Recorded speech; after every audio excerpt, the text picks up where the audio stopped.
हातकणंगले तालुक्यातील वाठार इथं नोंदणीकृत असलेल्या शरण्या अर्बन निधी बँकेनं पेठवडगावमध्ये कार्यालय सुरू केलं होतं।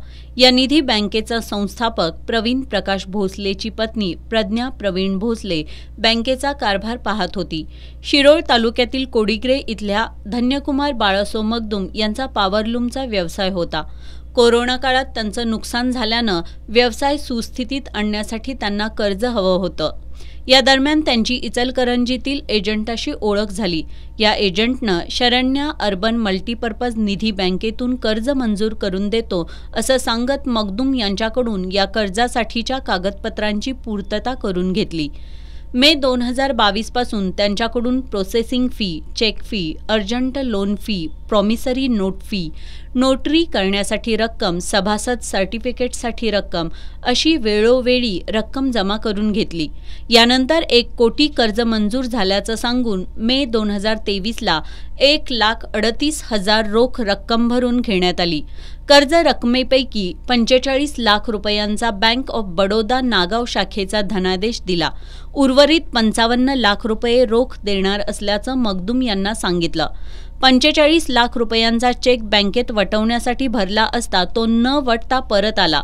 पुन्हा यानंतर मगदुम यांना बँकेनं 30,000 रुपयांचा धनादेश दिला, तोही न वटता परत आला। यामुळे मगदुम यांना आपली फसवणूक झाल्याचं लक्षात येताच त्यांनी वडगाव पोलीस ठाण्यात फिर्याद दिली। वसंत मांगोरे यांच्यासह 50 सभासदांची 20,88,000 रुपयांची फसवणूक झाल्याचं या फिर्यादीत म्हटलंय। यानंतर पोलिसांनी तातडीनं संशयितांना अटक केली।